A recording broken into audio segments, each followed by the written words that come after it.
Hey man, I'm on. How about you? I'm going. I'm ready to do this one. So Well, got our work cut out for us, huh? we do. It's going to Um, be an interesting one of those days dealing with something's just, we never thought, who never thought about a year ago that we would be talking about this, but here we are. So what are we talking about today? well, we're going to use the term V's for mandated things that may be coming your way or already are upon you in your workplace or such. And specifically, how do we think through maybe the religious exemption possibility for Christians? And so, hopefully this thing will remain on air. But Yeah, who um, knows? if not, we can have it available for our own people. But I'm having a lot of people in my church that are trying to wrestle through how do I, I'm uncomfortable with this. I'm in a medical industry perhaps, and I am being forced. Last year I was a hero. This year I'm unemployed is the meme that's being pushed around.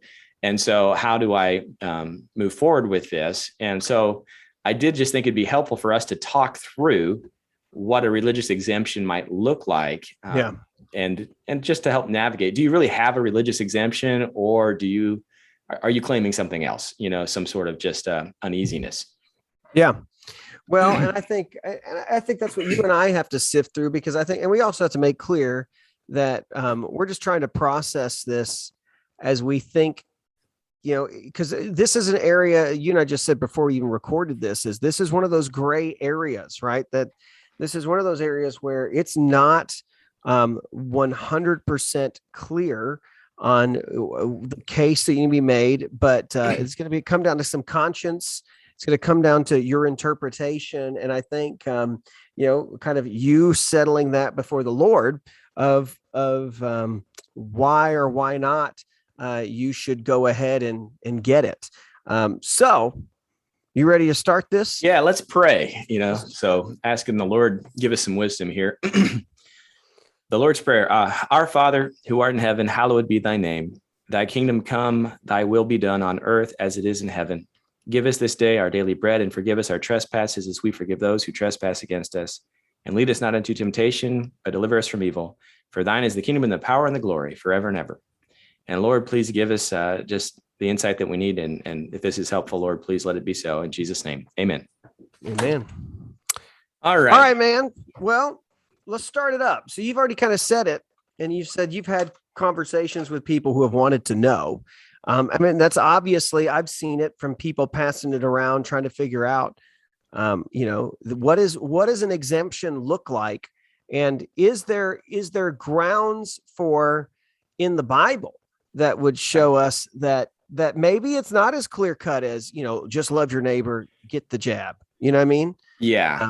So yeah, I just get so frustrated. And I feel like people don't want to touch this because the ultimate desire of everyone is to get out of this pandemic, and they see the V as the ticket. And so even though you may normally, if this was any other thing, I think you'd be seeing pastors and leaders around town in your areas really helping their flock work through these things. yeah. And I feel like a lot of people are afraid to talk about it because at the end of the day, they don't want to see religious exemptions. They really do want to see a higher number of V's running around. And as a result, they're quiet. I also have a sense that maybe there is CARES Act or HERF money tied to organizations if they will be promotive of V's. I don't know for certain that that's the case, but I just get a feeling that certain organizations are more accepting or more pressure on applying more pressure than would be normal. And that always makes me concerned that there's some kind of money behind the scenes. And again, maybe I'm wrong on that. It just, something seems wrong in River City. I don't know. So in my mind, I was just working through some things. If you are troubled about this in your conscience, is that paramount to a religious exemption? I found an article by LA Times that basically said there should be no religious exemptions because religious exemptions provide an out, and it could be so loose that everybody gets out of it. And what we need is a standard universal law requiring it of everybody, because that's your only way to survive a court challenge. And I find this very interesting. But even in the article, the LA Times said the Supreme Court has said religious beliefs are personal, and it does not matter whether they are in accord with the teachings and dictates of a particular faith. Under this principle, a person could get a V exemption merely by saying that they have a religious objection to it. And so I'm just amazed that you have corporations that want to get in the business of determining your religious authenticity. Yeah. That's crazy town. And it's completely been rejected in law on numerous occasions. The only way that you would get around this, according to the LA Times, is if there's a standard law that's neutral for everybody. There's no way that you could say that I'm being specifically targeted by this law. And so that your religious beliefs would maybe not stand. Yeah. And of course I'd say, well, very, very questionable whether that is true or not, but it'd be a very difficult fight. But I know people who are getting turned down on their exemptions. And I'm thinking, well, how does the hospital determine my religious authenticity or, my conscience? They can't. And the court has said they can't, which is why you have that statement. And so where you have specific employers that are putting a mandate in place, it is incumbent to think through these things and then also, work through such a way where they have to at least respect that there is a religious reasoning behind this. And I would say that we don't want to cheapen the religious exemption for things because that could cheapen it down the road. So if you don't really have a religious exemption, don't claim one, Yeah. So I don't know. What are your thoughts before we get into specifics? Yeah, I think at the end we have to be very clear that this is one of those. So this is one of those things that I think for at least in our background, that I would say, okay, I could understand there being people who are considered, for instance, in our Southern Baptists or whatnot, who could say like, this is something that really does go against my conscience and my belief, because within even our umbrella, we have different beliefs and we have different areas where we're free to disagree with each other. So I would say this is not to me, this is not a huge, it's not a black and white, is this something that really is going to draw the line? You cross this line, this is clear. You have offended a holy God. You've transgressed his commands. This is not. This is one of those areas I think you're in a gray area here, but it does not mean that it's any less that it's I'm not to say that it's not as I would say it's not as high up there as one of the black and white commands that we must hold to, right? This to me is not on the same level of I'm a physician and I've been told I have to perform abortions. There's a exemption there that you fight all the way to the end, and because that's a pretty clear thing. This is a little bit different in that I think that there's a lot more gray.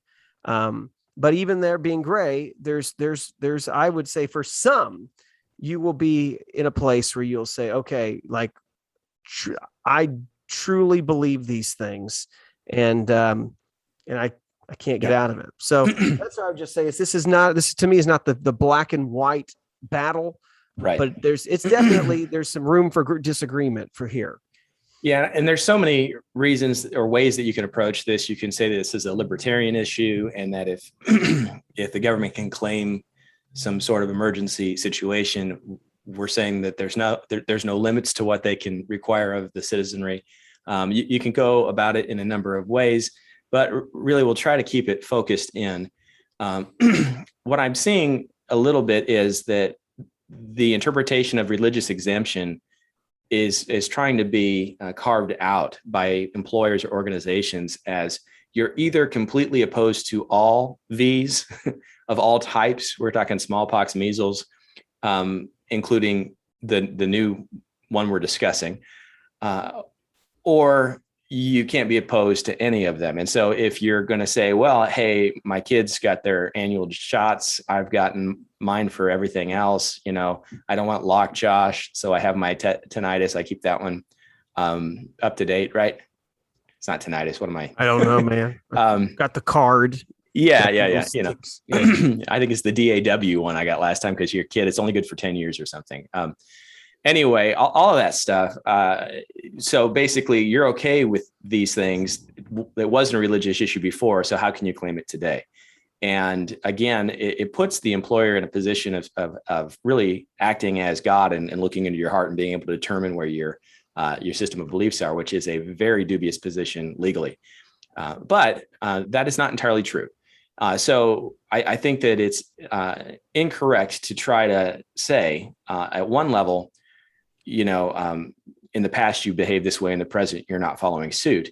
But the truth is that the present is not analogous to the past with this current situation. And people keep forgetting, because I was even talking to a teacher the other day saying, well, there's the normal things you have to show for school year that you've had your shots.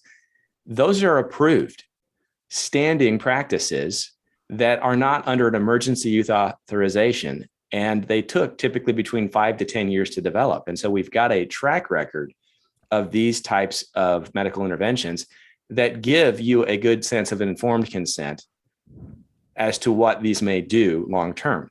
Can I say something real Jump quick? in. Yeah. Okay, hold that thought, because this is something I think we just need to say as well. Is I think it is not, I don't think it's sufficient to be able to point a finger to say, well, you've been okay with all of these up till this point. Because I think what you're trying to say in that is you're just opposed for, you know, political reasons or whatnot. I will say this: COVID has made me question a lot more of my own beliefs on things. You know, where I'm sitting around and I'm pondering things like, okay, what do I do with my family? We're locked in. What does God want me to do with my family, from school to family to all those decisions, right? And I think this is another one of those areas, because of the nature of where we're in. I think it's perfectly acceptable for you to say, you know what, I'm actually should be, if you're, I will say this, whatever decision you want to make here, I do think it's good practice for you then to say, okay, if I'm going to apply this here, I should be looking and saying, okay, everything else that I've jabbed into me, am I going to look into that though? Am I really going to say, if I have a religious, then let's really look into all of this. But I do think COVID has been a place for you to rethink a lot of things. And I don't think that that's illegitimate to say, I've just started looking into it. And I have some concerns about maybe how one or two have been developed, especially as well. Sorry. Well, absolutely. And that's the thing, is that, are you saying you've evolved on some issues? It's okay sometimes for other people just to have an about face on issues, but, you know, Christians digging in and studying things might have changed their mind as a result of COVID in a number of ways. Right. And so, yeah, one things just generally change past to present, but also we are dealing with some unique things right now. We are in a hasty attempt to fight a terrible disease. And there is a good reason for people to consider taking the shot, right? I mean, I'm not an anti-shot person. And I'm glad that so many people I know have it and have achieved a certain level of protection. What I'm saying here is that not everybody's in agreement, and I don't think it's a right Christian stance to push on the forcing of the jab for everybody, whether they agree or not. And I think that's the significant issue here. And I think people are at such a fever pitch with this that they're not thinking clearly through this, because again, if this is achieved where you can just mandate things for public health, where does it stop, right? So the other question I think that comes up also is, you know, I heard on one of the forums, we don't want you to talk anything about science and we don't want you to talk anything about abortion.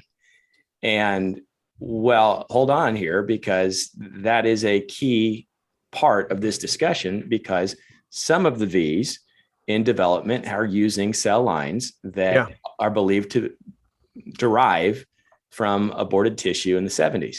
Now, there's question whether that's 100% for sure or not, but the majority of things I'm reading are saying we do think it was. And there are those that feel, as a result of the sanctity of life statements, that they are participating to some degree in an evil that took place a long time ago. Not everybody feels that way. And even the Ethics and Liberty Commission for Baptists came out and said, in a really terrible scenario like we're in, your conscience should be okay saying, I'm probably doing the greater good in participating in this V versus not. And there's definitely places where that may be true.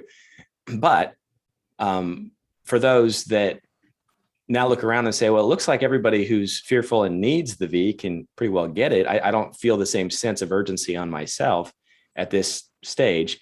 And I do feel like we're moving into a new day of human rights violations and the use of aborted tissue for parts and things that are being sold. And I don't want to participate in anything that may say that, hey, down the road, this could be really great. So I'm going to go ahead and jump into this type of research and actually take this into my own body.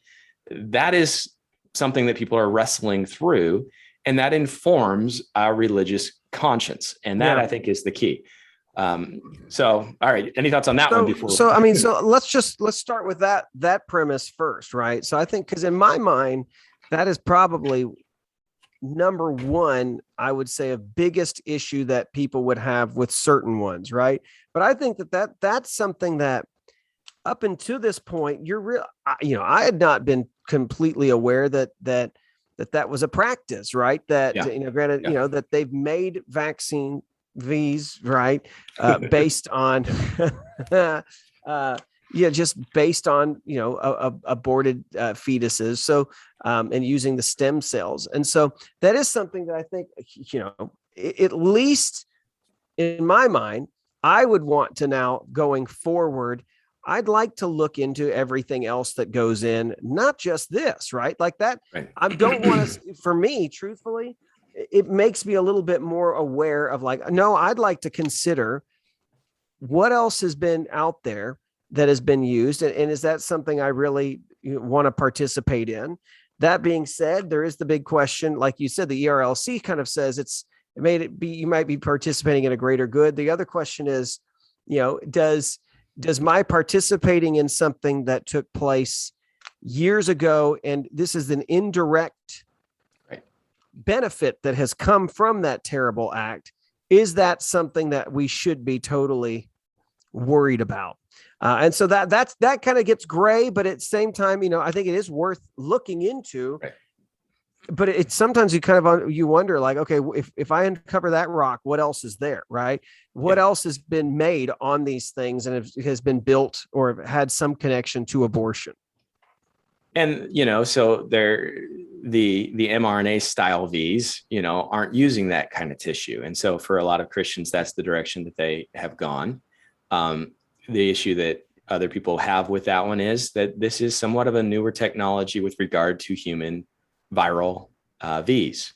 And there's a desire to see a track record in case there is a greater harm that is unknown yet with regard to this. And so these are not crazy questions to ask.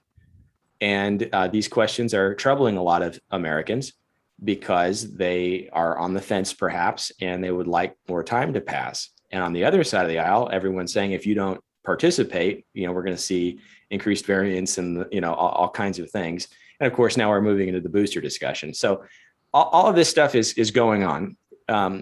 As Christians and as Baptists, we go to the text and we work through these issues with the text. And the one that we've talked about a while back was, is love of neighbor what's driving everything, or are there other things?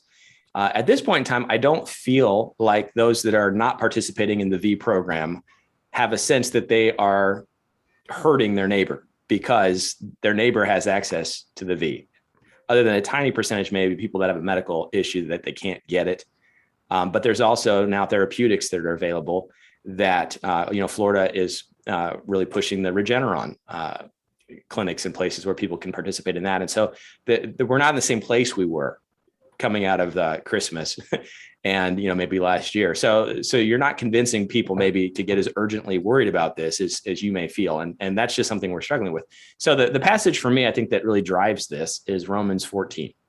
Okay. And I don't know if there's an Old Testament accompanying this, but this is really an amazing passage that most Christians don't do anything with because it's weird. And without reading the whole passage, we have this discussion of Paul about Christians who are concerned about eating meat that had been sacrificed to idols. And in Paul's opinion, he kind of refers to these as Christians with a weaker faith, that they're kind of tied into the old legalism a little bit. But the reality is it's a gray area, that it's not a sin in Paul's mind to eat meat that was sacrificed to idols. Although I think he does kind of indicate that if you did that in a public way, that you might be giving other people the impression that you're giving worship. But privately, if you are eating meat sacrificed to idols, it's meat. But there are some Christians that are like, I can't do it. I just can't bring myself to do that. And what Paul comes down to is says, it's not good to eat flesh and not to drink wine or anything whereby a brother is offended or scandalized or made weak. And so we have to think of other people that we might cause them to stumble by forcing them to act against their conscience. Or if I'm going to act against my conscience and I'm not settled, that I have to answer to God for that. And the end of the discussion is this.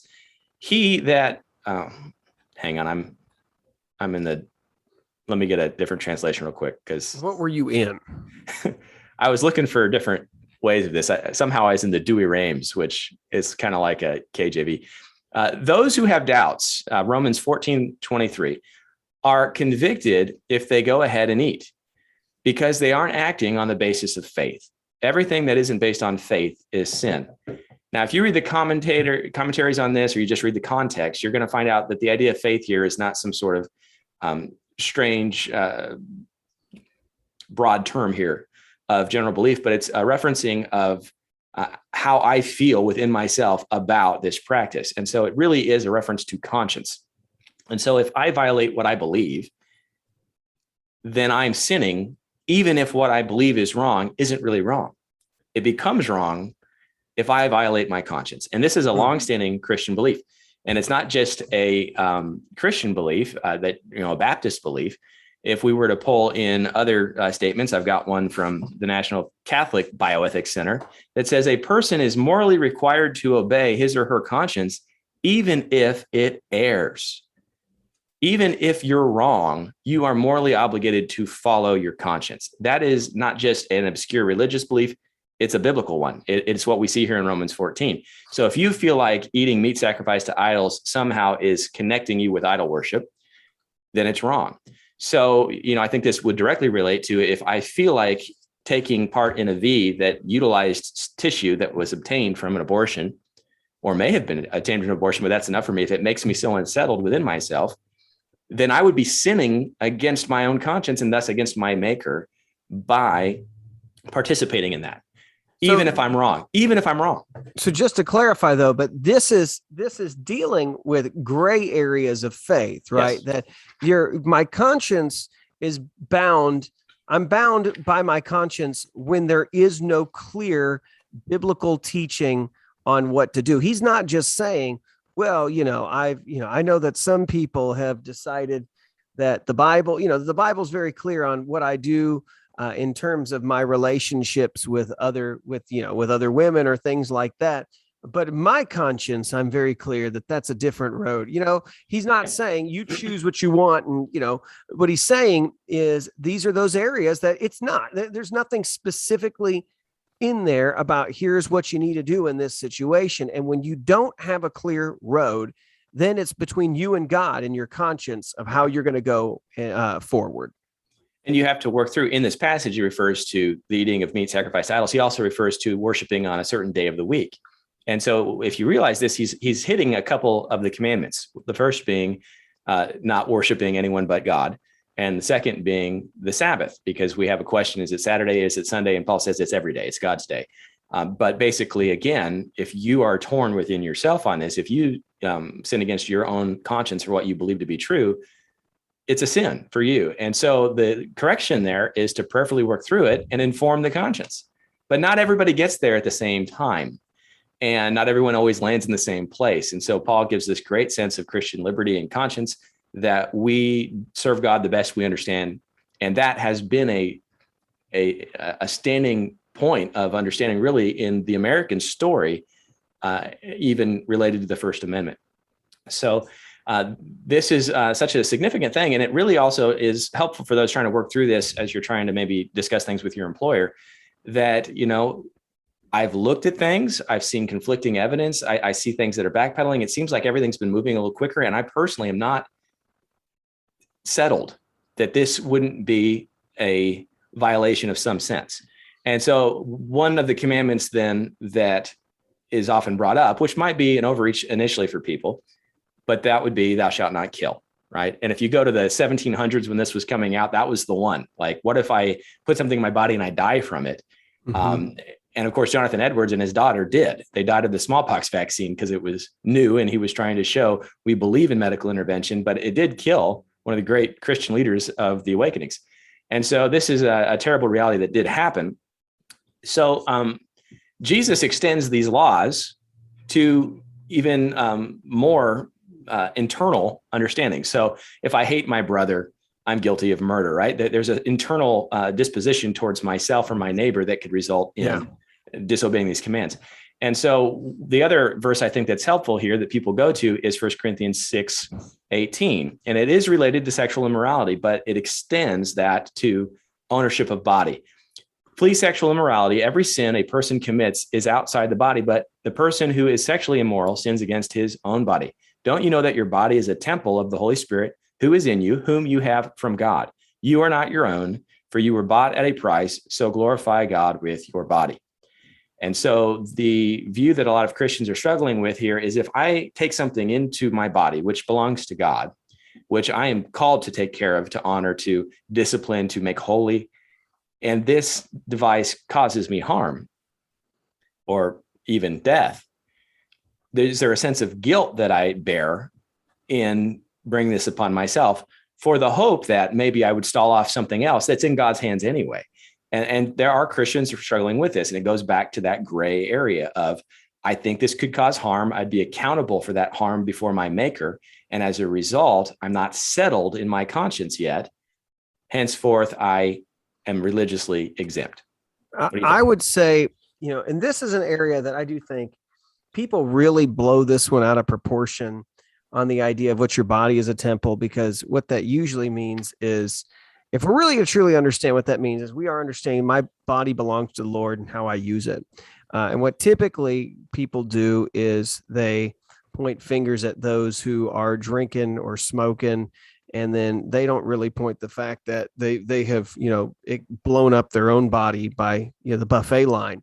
I think that was I can't remember if there's the exchange that somebody had with Spurgeon over his use of cigars or whatnot. But I would say, even with this passage, I think it's legitimate, even with our own circles, right? Of somebody say, one of the reasons why I don't drink, one of the reasons why I don't smoke, is for this reason. And that for them is a real issue. They have it's one of the reasons why I know, and we still have this conversation in church today with tattoos, right? Tattoos. Do I think tattoos are prohibited biblically? Absolutely not. I think the prohibition in Leviticus has to do with occult practice, but there are some who say, well, I'm dealing with the idea that this is not mine anymore. I'm not to mark it up. Okay. They want to go there. There is no legitimate, I think, prohibition against it. And there's no positive command to do it. So therefore, I think it's one of those areas that, I would allow, and I could believe, and I could say, do I agree with you? Absolutely not. But I would say there are some people who it's a huge deal of whether they have marked their body, or whether they have had a certain substance that they have brought in.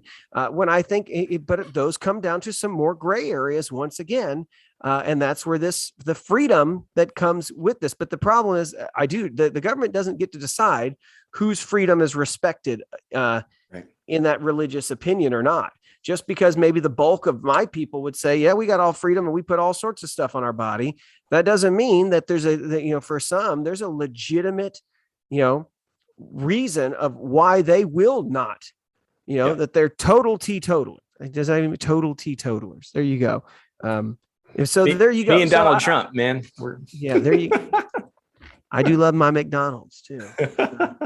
So I do think that that is another area that, it's legitimate. There are people who use it. And granted, I think with alcohol and have we made an alcohol video before? We have not.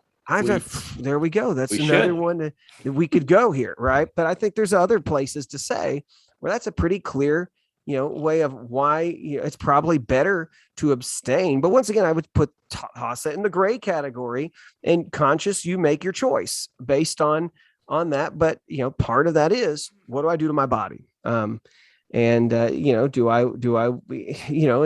is the other side to be said of like, are there certain things I can do to my body that will,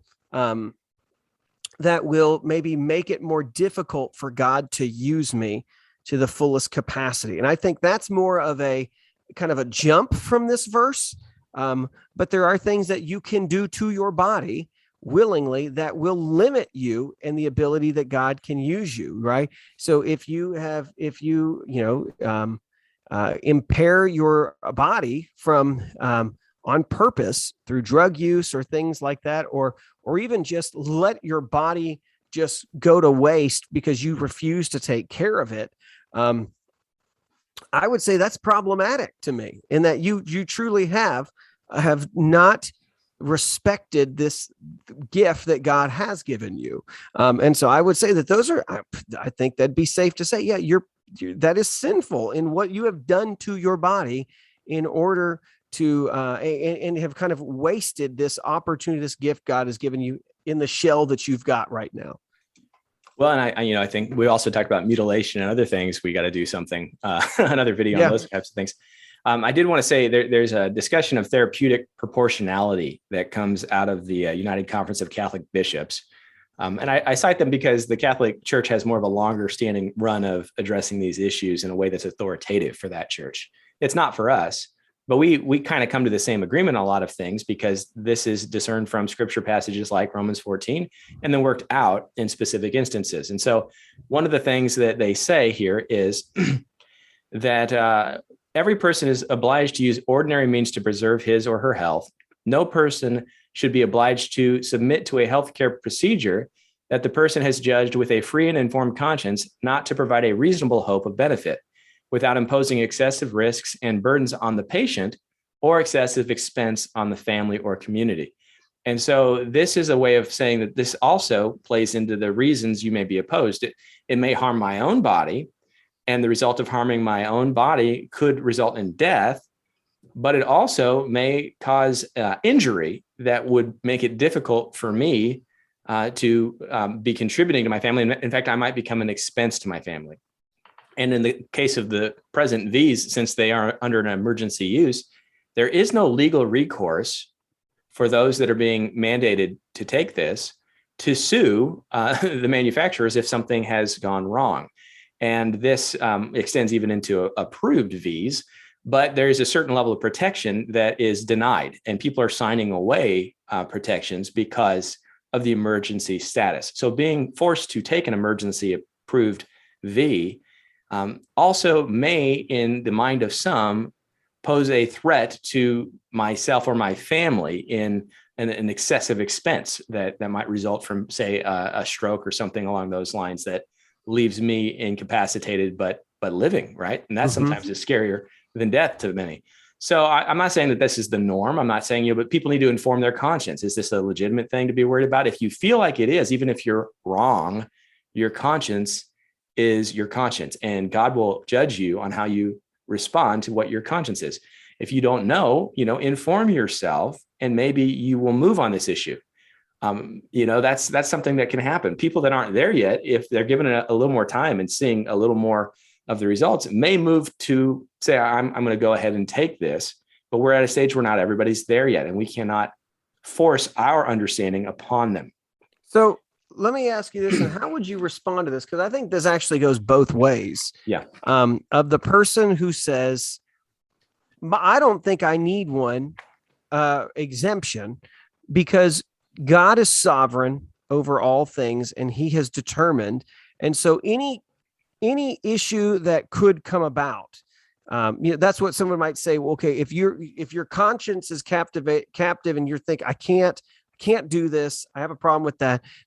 I think the response from within the religious camp, right, with our own circles would be, why don't you just trust God, right? You trust God that God's going to keep you and he's going to use this for you. That's almost the same argument that's used on the other side, though. But so how do you respond to somebody who says, why are you worried about that? If God is sovereign, he can take care of you. then any thoughts you might have had, fear might be, you're just not trusting God. And I think that the overly appeal to sovereignty, it cuts both ways, because then why get any vaccines? Because God will kill you when he wants. Oops, I said it again.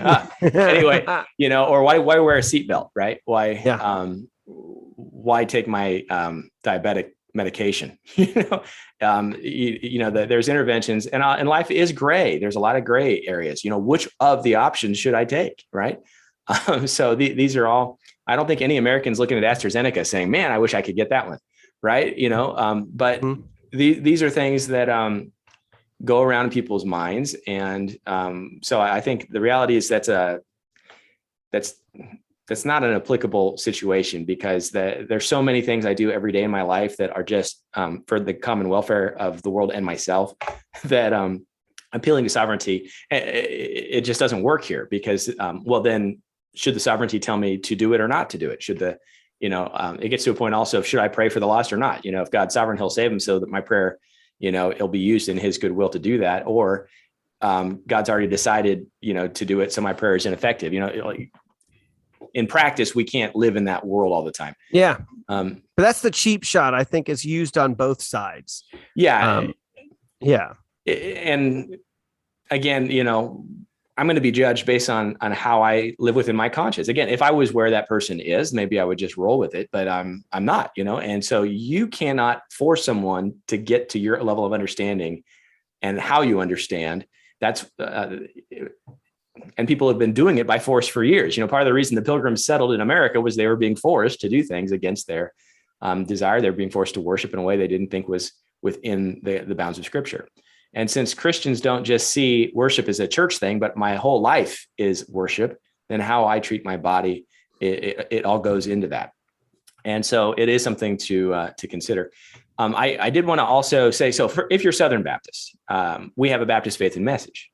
We do. And on religious liberty, it says, God alone is Lord of the conscience, and he has left it free from the doctrines and commandments of men, which are contrary to his word or not contained in it.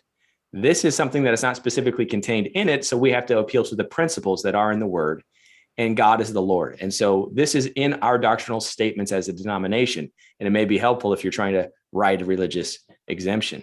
The state has no right to impose penalties for for religious opinions of any kind. And, I've seen so many shows that kind of make Jehovah's Witnesses look silly because they won't get blood transfusions. You know what? The state has no right to impose penalties for religious opinions of any kind. That is a Baptist belief, because we realize that if the state can do it in one instance, it can do it in any instance it deems necessary. Then on the social order, we should speak on behalf of the unborn and contend for the sanctity of all life, from conception to natural death. And this would be related to these that are using fetal tissue lines. And if you feel like participating in that, even decades down the road, somehow puts you in a line of participating in evil, that would be a statement that is within our denominational belief statement that you could tie into religious exemption. Well, hey, I think that's good to kind of look at that, because I think for a lot of people, for Baptists especially, you forget that, no, we do have a Baptist faith and message that kind of helps us to navigate some of this stuff as well. And conscience, I think, is a big thing, right? I think that's a big one to kind of sift through. And to hold on to. And so, yeah, man, I feel like this is, I hope this discussion is helpful to someone who truly is burdened and trying to figure out religiously. I mean, you could see with Andrew and I here, like we didn't have really texts that we went to that we felt like were pertinent to this discussion. That's why we have to go to these gray areas. And I think that there's a lot of freedom for you to decide, but I don't think it's my place to tell you, because this is not one. If there was something clear, then I would we'd be harping on this. Go look at other things that we've said. I mean, especially the ones that we've gotten thumbs down on remarriage and divorce and stuff like that, So, I mean, there's that to be said, that, I think there's clearer things that we can be clearer on. But for some of this, we can just say, here's what it says, and let's just leave it at that too.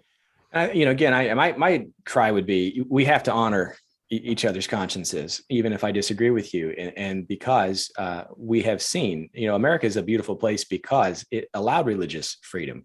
And this does extend into the larger practice eventually. And so that's an important thing to recognize. So I would ask Christians that are really wanting everyone just to go ahead and get it, that you have to understand your weaker brother, perhaps, as Paul says, and that you don't want to do anything that would scandalize your weaker brother. Yeah. Pressuring them to do something against their conscience. That is a sin on you, forcing someone else to be scandalized. So yeah. Sorry, keep going. I was just going to say something snotty. So that is, and then again, the best thing that you can do if you're torn on this is to continue to educate yourselves, pray through it, because if your conscience is informed and you come to a different place, you're allowed to do that according to Scripture on a gray area. And then you don't have anything to repent of if you decided, you know what, I've changed my mind. I'm going to go ahead and move forward with this, or I've doubled down and said, I really can't do this right now. That's okay. But I would say this: if you file a religious exemption with your employer and your employer denies it, and you appeal and it's denied, ultimately it's denied. By the way, I think a lot of employers are going to reject everyone out of hand. So appeal. Push it through, because again, when the employer says that they can determine whether you're really religious or not, there's a lot of stuff going on in court battles that have spoken to this. But if you really claim to the world that you are religiously opposed to something, and then you lose the exemption, and then you turn around and go get the jab, you make everyone else look like they're a liar, that they're just using this. So I would say, if you're willing to submit a religious exemption, if it's denied, you also need to be willing to quit. You need to trust God and say, Lord, I'm going to trust my conscience, and I'm going to go get another job. And I think that is, I don't know. What do you think of that? Am I going too hard on that? No, I think it's absolutely, if this is truly a religious exemption, you need to hold the line, because that's where now that's not to say that maybe, that you religiously, you might change your mind in a year from now.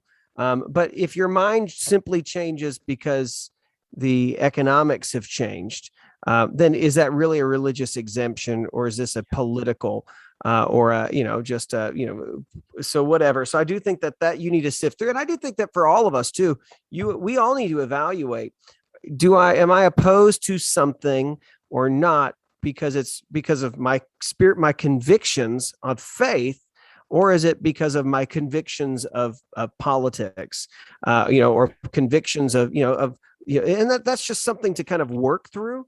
But if it's truly religious, then I think you're absolutely right there. Then you need to dig in and say, I can't, I will not, because if it's truly an issue of conscience and you cross that, then you've just given in, and you have, you've sinned. You've sinned. Exactly. Yeah. So I'd say that's a great way to say it. To say is that you got to you have to hold the line on that and say, here I stand, because you've made up your mind. So yeah, there you go, man. I think that's good. All right. Well, I expect we'll get some thumbs down, or just be outright banned. We'll have to see. Yeah. Who knows? This may never make it to anywhere. So. Well, if you want to close us out with a blessing, I hope that this is valuable to some. We're just trying to work through it as pastors and theologians, and we can be wrong. But and notice we didn't tell you where we land, because I think that's for you to figure out for yourself, and not to hear where I come down or where Andrew comes down. And we could have gone the other side. I think actually we did that earlier a little bit, explaining why there might be value in this and how to think through it. But I've seen so many videos on the love your neighbor side. I feel like that's been done. I feel like we're making up a little bit of something that's lacking. So I was going to say, if we were going to do, Romans 14 was going to be written today, it would be, you got to love your neighbor. Just shut up and eat the meat in the market, because you don't want to make him sad that you wouldn't eat his cruddy meat. You know what I mean? Like that would be, tell him, just, you don't want to offend him, so make sure you eat it. Right. And why you don't want him to feel that he's, that he's putting out an inferior product, or that he's somewhat pagan. So I mean, so I think that's so overused. But anyways, let's close out and be done. And I don't know. Is this a 40-minute clip? This is a big one, man. So it just needs to be. It needed to be. All right. So, all right. Well, here we go. May the Lord bless you and protect you. May the Lord make his face shine upon you and be gracious to you. May the Lord look with favor on you and give you peace. God bless you guys. Thanks for watching, and we'll see you next week, probably. Take care.